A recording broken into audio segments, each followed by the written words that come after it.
Untuk sivil, kita kena pindah lah. Kita kena pindah supaya kita mengambil kira perlakuan liwat suka sama suka itu salah, dan apabila salah, dua-dua pun bersalah, sama-sama hukuman.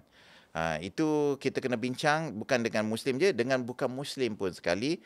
Kalau bersetuju, kita kena pindah undang-undang sivil kita, kanun keseksaan. Tetapi undang-undang jenayah syariah ni lebih besar daripada kesalahan liwat.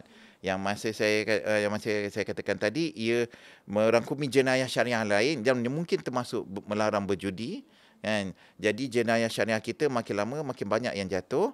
Jadi mungkin menggugat our way of life, Muslim way of life. Jadi kita tidak ada pilihan kecuali kita kena pindah perlembagaan.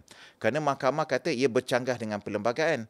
Untuk membetulkannya, kita kena betulkan perlembagaan, kena pindah perlembagaan.